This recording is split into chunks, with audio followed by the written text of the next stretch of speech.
Bonjour à toutes et à tous, ravi. Alors on va même aller un peu au-delà du marketing. L'idée c'est de faire un petit peu un point à date. On est tous bien conscients, vous savez que l'IA générative est là, c'est une vraie révolution depuis 18 mois.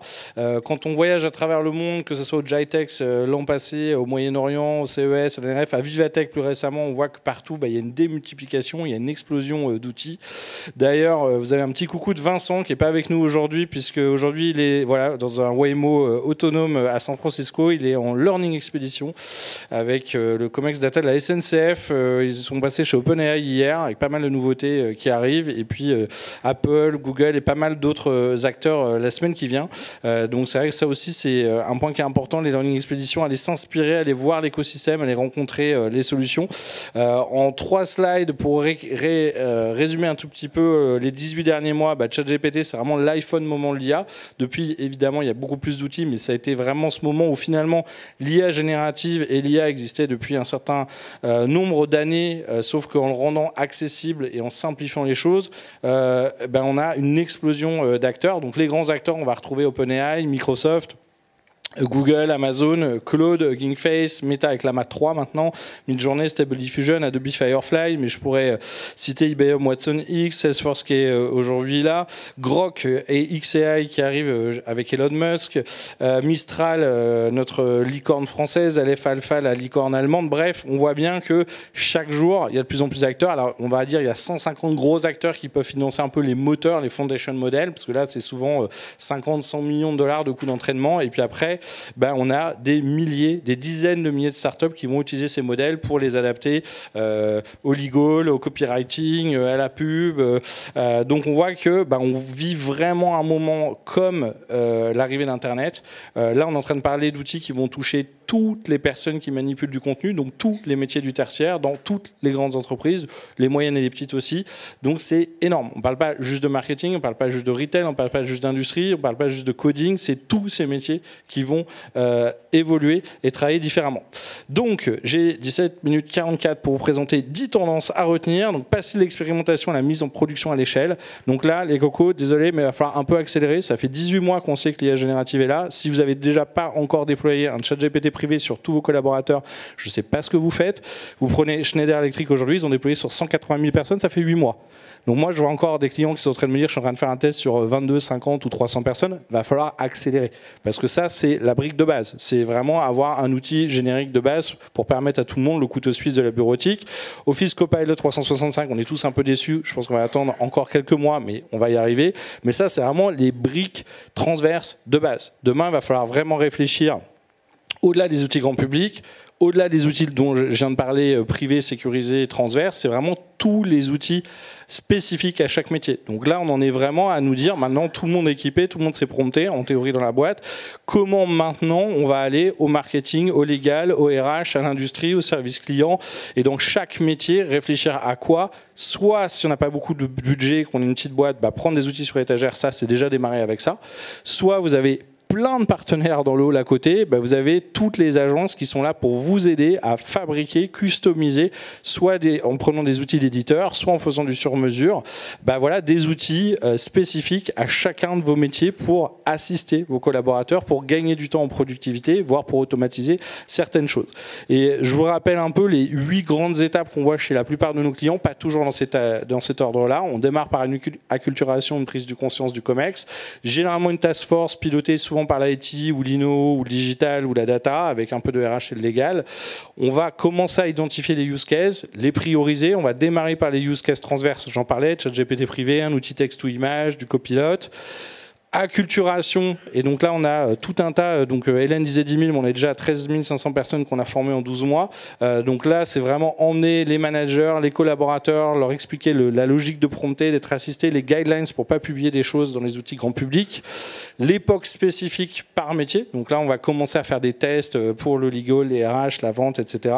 Déployer, donc là vraiment les plus avancés sont à peine en train de déployer à grande échelle maintenant les résultats des premiers POC, et puis accompagner en changement les métiers qui qui risquent d'être les plus impactés, sachant qu'encore une fois, l'IA générative, on est en train d'impacter des tâches, rarement un métier au complet, à part peut-être les interprètes, le service client et voilà. De prompter une image à prompter une campagne, donc là, on sait tous, avec Midjourney, Dall-E et les autres, on va pouvoir générer des images. Générer une image, c'est sympa, c'est bluffant. Maintenant, c'est pas votre problème. Votre problème à vous, c'est de faire une image à votre charte, avec votre visuel produit. Donc là, on a des contraintes, on a des guidelines. On ne veut pas juste faire une image en général. Donc là, on a des outils de plus en plus perfectionnés. Crea.ai, par exemple, le prompt, c'est bien, mais ça ne suffit pas toujours à guider sa création. Donc vous voyez à gauche, je vais avoir une espèce de whiteboard sur lequel, de façon très moche, je vais pouvoir placer les éléments pour pouvoir guider mon prompt et être plus précis. Donc on voit que les outils se perfectionnisent. On va pouvoir améliorer la qualité. Donc ça, c'est Créa ou Magnifique. On va pouvoir faire du creative upscaling. Des fois, on a des petits détails qui ne sont pas parfaits. On va améliorer la qualité, les textures, les détails. Et c'est vraiment bluffant. Ils ont été rachetés au bout de 5 mois avec 500 000 utilisateurs par FreePic. Et on leur souhaite le meilleur.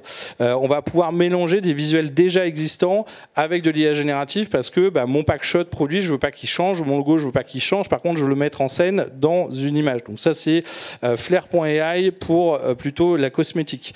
Donc voilà, là, je fais mon petit prompt et je vais mettre en scène ce visuel, cette bouteille de parfum, sans changer les choses. Donc si on veut aller un peu plus loin, on va par exemple pouvoir localiser ces assets. Donc ça, c'est Brand Deploy. Vous voulez traduire vos banners en différentes langues, modifier.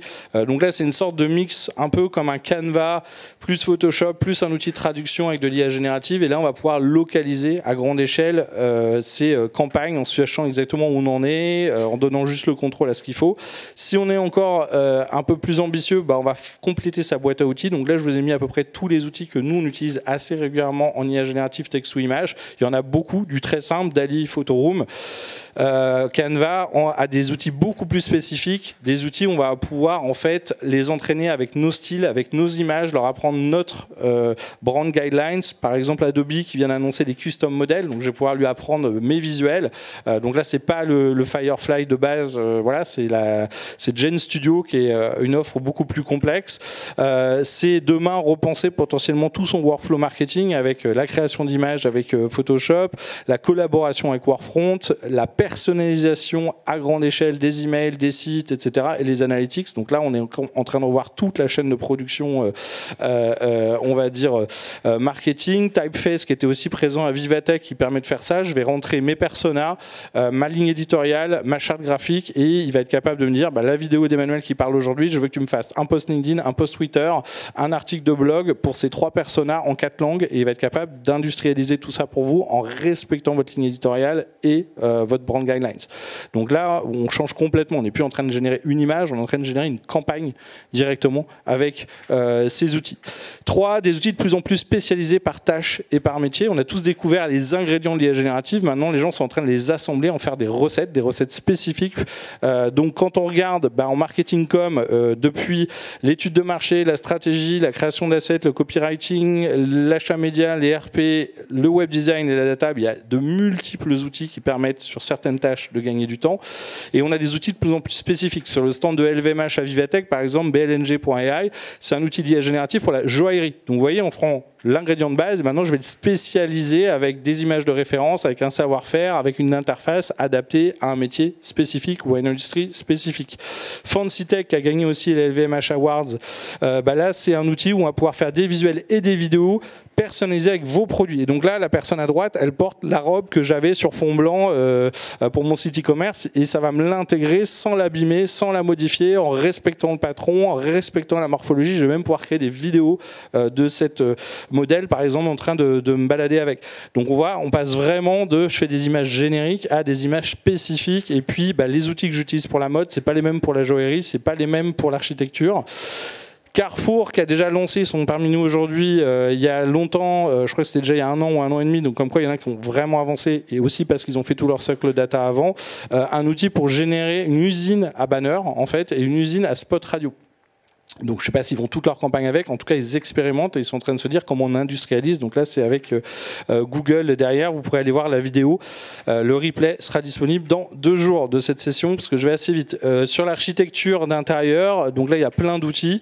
Il y a des outils assez génériques, vous prenez une photo de chez vous et vous faites un prompt, ça vous redesign l'intérieur de chez vous.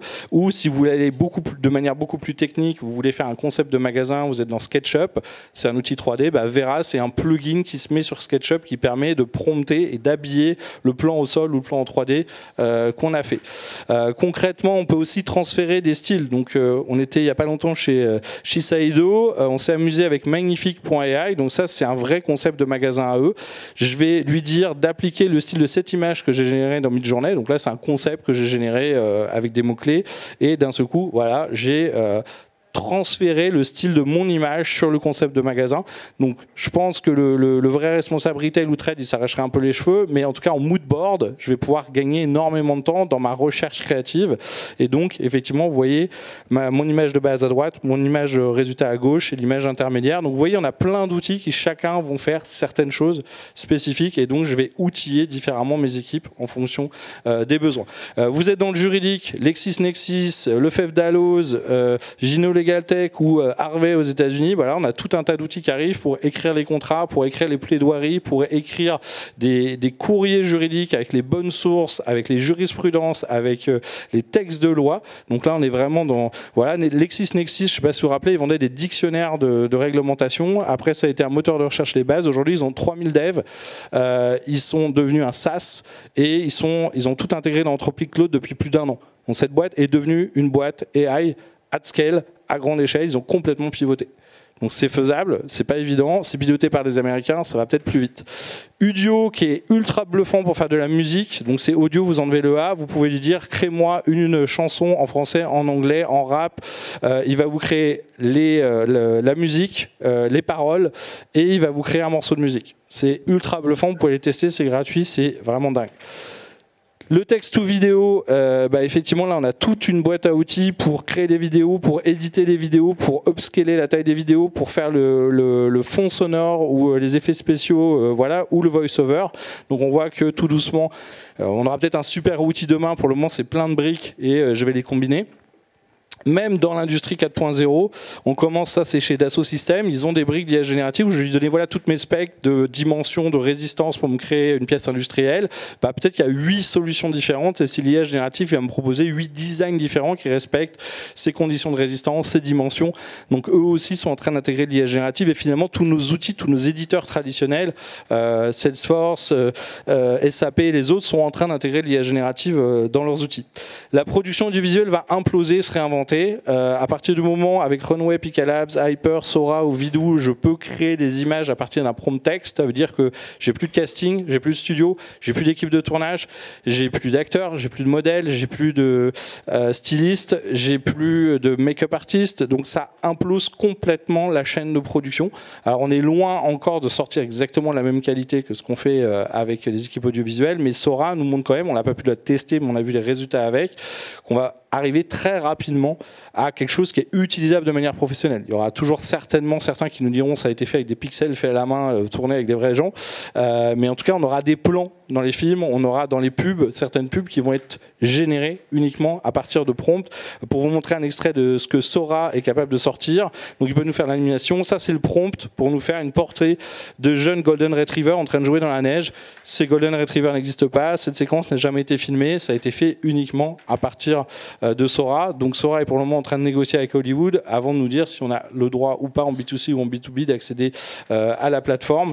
Il y a d'autres outils comme Eleven Labs qui vont pouvoir faire directement détecter ce qu'il y a dans la vidéo et faire le son qui va avec. Donc voilà, vous voulez faire la vidéo documentaire, de la b-roll, ça va secouer fort.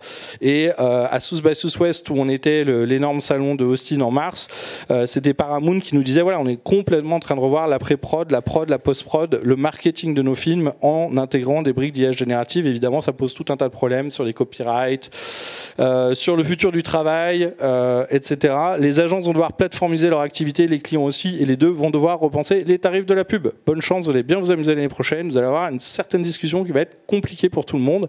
Donc donc si on prend par exemple Publicis, ils ont annoncé Core AI, une plateforme qui va permettre à tous leurs différents métiers, études, achats médias, créatifs, IT, gestion de projet, de bosser ensemble, et chacun aura un onglet avec tous les outils réintégrés. Et donc voilà, ils sont en train de plateformiser. Vous prenez Brandtech, ils ont lancé Pencil, vous prenez VML qui est présent ici, ils ont lancé Brand Guardian. Tout le monde est en train de se doter, de fabriquer des outils pour pas se faire disrupter par l'IA, pour intégrer l'IA et gagner en efficacité. La vraie question, voilà, WPP donc a aussi sa plateforme et évidemment ces agences vont vous proposer, grands annonceurs, une version de cette plateforme pour pouvoir gagner du temps, industrialiser la production de vos images, de vos visuels, de vos campagnes, les décliner, les traduire, donc de l'idéation à l'editing, de l'adaptation, de la production jusqu'à la content supply chain. On va avoir tout un tas d'acteurs.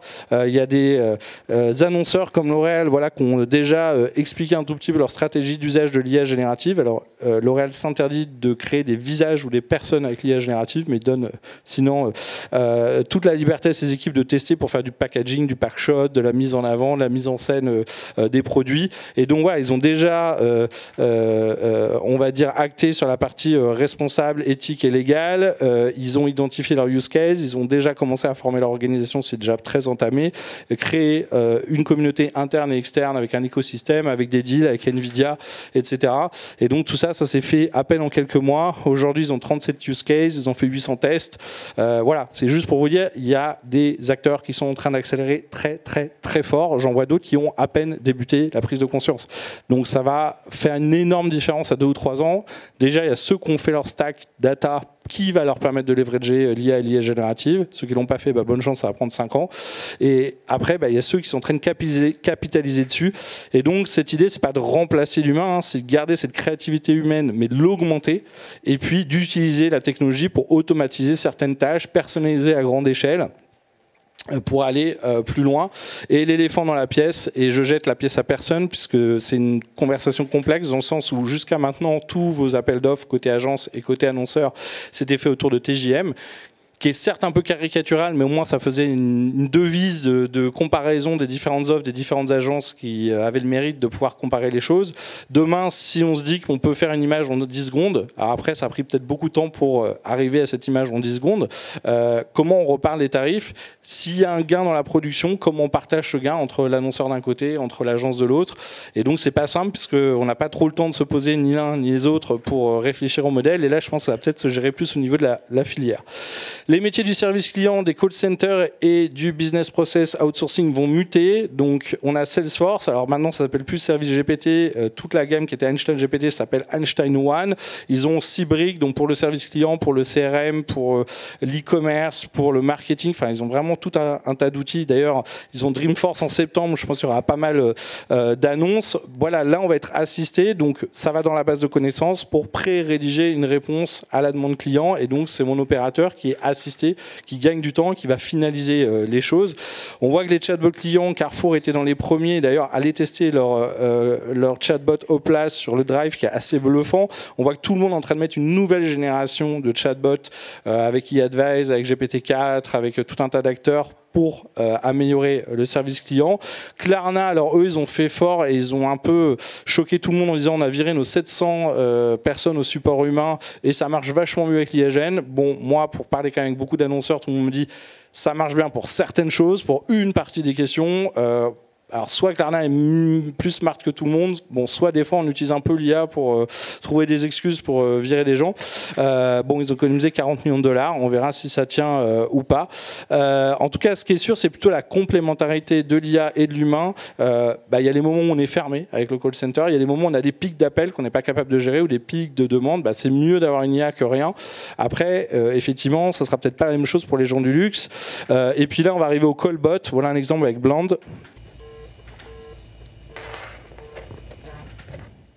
Hi, this is Sophie from Bland. I saw you filled out our online form. Is now a good time? Yeah, now works perfect. Perfect. Can you tell me a little more about your business? Yeah, we're trying to automate our political campaigns phone calls. That's a really interesting use case. I'd love to get you set up with an appointment with one of our reps. Does next Thursday at 3 work? Yeah, it works great. Great. We're looking forward to chatting with you. All right, bye. Voilà, donc là on a clairement un assistant commercial en IA qui est capable de chatter avec vous. Et vous voyez, nous on a à peine à savoir que ça existe. Eux, ils en sont déjà automatisés les campagnes électorales américaines. Donc on voit qu'on n'est pas tout à fait dans le voilà. Là, une bonne carto de tous les acteurs. On a Talker, HelloBrain et plein d'autres acteurs français sur tout ce qui est voix et langage. Donc ça peut être du call center, ça peut être du démarchage téléphonique, ça peut être bon, il y a plein de choses. On va pouvoir intégrer ça évidemment dans le live commerce avec des virtuels avatars photoréalistes. Donc ça, c'est l'exemple en Chine. Ces vendeuses sont rentrées se coucher et c'est leur avatar qu'ils sont en train de vendre. Et on a tout un tas de startups qui nous proposent de fabriquer des avatars photoréalistes qui vont pouvoir échanger en plus du moteur de chat. Pour le business process outsourcing, ServiceNow ou UiPath en RPA sont en train d'intégrer l'IA générative. Donc on n'est pas obligé de changer de logiciel. Mais voilà, demain, ils vont nous aider sur tout un tas de choses. Passer d'assistants à des équipes d'agents intelligents, ça c'est vraiment important. Aujourd'hui, on est avec des LLM, des large language models qui font une tâche assez basique de traitement de texte ou d'image. Demain, on va avoir des LAM, des large action models on va pouvoir leur donner un objectif macro que eux-mêmes vont redécouper avec différents agents pour résoudre cette tâche. Donc, on aura une équipe d'agents intelligents pour pouvoir résoudre les choses. Alors, on voit des tests dans les objets connectés pour essayer de remplacer smartphone. Pour le moment, c'est pas des gros succès. On sent que ça expérimente, que ça teste. HumanPea, Rabbit, on fait du bruit, mais enfin, c'est plus des gadgets qu'autre chose.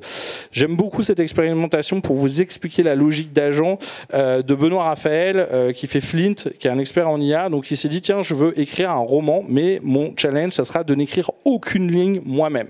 Donc je brief une première IA qui en fait va m'aider à monter 6 GPT. Donc il va créer 6 personnes, donc un romancier, enfin une romancière, un éditeur. Comme ils sont partis sur un roman scientifique sur le quantique, un expert scientifique du quantique, donc il va briefer chaque GPT pour tenir son rôle, et après il va les faire bosser ensemble. Il va leur dire voilà, on doit écrire le premier chapitre, le romancier va partir d'une idée, l'expert scientifique va dire en fait là t'as tort, il faut que tu réexpliques ça comme ça parce que sinon c'est pas crédible. La personne en charge du style va dire voilà les gars c'est un peu relou, on va retravailler l'arc. Et en fait, ces GPT vont se parler ensemble. Et ça, vous pouvez déjà le faire dans ChatGPT. Vous pouvez briefer différents GPT et vous pouvez appeler plusieurs GPT dans un prompt. Donc, vous voyez, en fait, je pars d'un objectif macro, créer un livre, et je monte une équipe d'agents spécialisés qui chacun vont jouer leur rôle en échangeant les uns avec les autres pour vous amener un objectif global réalisé ensemble. Au final, vous pouvez aller télécharger son livre. Voilà, il y a les 3 premiers chapitres, ça s'appelle Le paradoxe des âmes sœurs, et c'est assez bluffant. Demain, on nous parle même d'AI employés. Donc, on a des AI assistantes d'un côté pour nos employés, mais demain, on aura aussi des AI employés. Et vous aurez certainement une équipe qui va mixer des vrais gens assistés par l'IA et des vrais agents intelligents, autonomes, spécialisés sur certaines choses. Et Nvidia nous dit que là, on en est à l'IA générative. On va passer à l'IA générative multimodale, donc il pourra faire du texte, de l'image, de l'audio, etc. Puis après, on va passer aux agents. Et demain, on ira même créer des softwares quasiment de manière en live. Donc en fait, vous aurez votre data, votre IA, et elle fabriquera les logiciels à la demande pour résoudre votre problème en fonction. Donc là, on est encore un peu loin, mais ils sont déjà en train de travailler dessus avec ce qu'on appelle les NIMS. Et après, à South by Southwest, là, on nous parlait de l'organoid intelligence. Là, il y en a qui sont en train de travailler sur des des processeurs à base de cellules vivantes. En nous disant finalement, le meilleur processeur au monde, c'est notre cerveau. Rapport taille, puissance, consommation énergétique. Aucun processeur aujourd'hui est capable de battre le cerveau. Donc demain, on a vu une startup stocker de la data dans de l'ADN à Vivatech. Peut-être que finalement le meilleur disque dur, ce sera l'ADN, et le meilleur processeur, ce sera un double du cerveau fabriqué. Un impact écologique à mieux évaluer, et j'en termine dans 2 minutes. On nous a beaucoup dit, attention, l'IA, si tout le monde l'utilise, effectivement, on va avoir un pic d'usage, un pic de puissance de calcul, ça va consommer de l'énergie et de l'eau pour refroidir les data centers. C'est vrai. En même temps, la bonne nouvelle, c'est que vous prenez Nvidia, voilà la puissance, l'évolution de la puissance de leur processeur, voilà la loi de Moore. Ils vont plus vite que la loi de Moore. C'est-à-dire qu'ils vont tellement vite dans l'augmentation de la puissance et la réduction de la consommation énergétique que peut-être qu'on devrait s'en sortir, même s'il y a un boost d'usage de l'IA. Deuxième chose, on va avoir des plus petits modèles qui sont moins consommateurs en entraînement, moins consommateurs en usage, qu'on pourra faire tourner sur des smartphones et des PC. Et la bonne nouvelle aussi, c'est que dans certains cas, c'est beaucoup moins impactant d'utiliser l'IA gène que de faire les choses en vrai. Si vous voulez faire un shooting en Argentine avec 50 personnes, que vous transportez en avion avec du matériel, c'est plus simple d'aller faire une vidéo dans Sora ou dans Midjourney. Donc c'est là où il n'y a pas de réponse simple, c'est pas tout blanc ou tout noir, IA pas bien, réalité bien. Dans certains cas, c'est un peu plus complexe. La robotique, un boost. Donc on connaissait Boston Dynamics, ça c'est Atlas. On connaissait effectivement Tesla Optimus Gen 2. Donc voilà, Tesla, ils sont en train de bosser sur leur robot ouvrier pour mettre dans l'usine. Et ils savent déjà faire plein de trucs, casser des œufs, marcher, courir presque. Eh bien, effectivement, Nvidia nous dit que l'IA générative et l'IA vont booster l'apprentissage des robots. Je vous laisserai aller voir cette vidéo avec plein d'exemples. Il parle de physical AI. Finalement, on va apprendre à l'IA, on va lui donner plus de capteurs. Aujourd'hui, elle savait lire, elle savait entendre, elle savait parler. Si demain, elle sait se déplacer, si elle sait reproduire nos mouvements, si elle sait comprendre le monde en 3D autour de nous, pour la voiture autonome, pour les robots, ça va être une vraie révolution. Et on voit qu'il y a une multiplication là en 2 ans de nouveaux acteurs autour de la robotique humanoïde, puisqu'on avait des robots. Risques et limites, et je vais terminer là-dessus, de nombreux problèmes à résoudre. On n'est pas en train de dire que l'IA c'est parfait, que l'IA générative, voilà, il y a des hallucinations, il y a des deepfakes, il y a des biais, il y a des problèmes de copyright. Donc tout ça va falloir, entre guillemets, aller le gérer effectivement il va falloir se poser des questions. J'aimais bien cette quote voilà, d'une expert du gaming qui nous disait je veux que mon IA me lave la vaisselle et le linge et que j'ai du temps pour écrire et faire de l'art, alors que là l'IA en ce moment elle fait de l'art et de l'IA et c'est à moi d'aller faire mon linge et faire ma vaisselle. Donc il va falloir un petit peu que on la cadre. En conclusion, je dirais, c'est Bill Gates qui nous disait l'âge de l'IA a démarré puisque c'est la démocratisation de l'usage de masse de l'IA grâce à l'IA générative qui, elle, parle notre langage, là où l'IA traditionnelle, il fallait qu'on parle le langage de la machine. Acculturation, formation, expérimentation, juste pour vous donner un ordre d'idée, on est à 13 500 personnes formées depuis 12 mois, on a fait plus de 208 sessions avec plus d'une centaine d'entreprises, on sent que ça bouge, il va falloir accompagner les experts, les métiers, les collaborateurs, les managers pour vraiment réfléchir, anticiper, accompagner cette révolution. Et je vous ai fait un petit résumé de tout ce qu'on a vu à Vivatech, 72 news postées ce matin sur mon LinkedIn. Donc voilà, pour compléter un peu ce débrief où j'ai un peu explosé le temps. Mais voilà, il y avait beaucoup de choses à partager avec vous. Je vous souhaite de bonnes journées avec cette conférence. Merci à vous.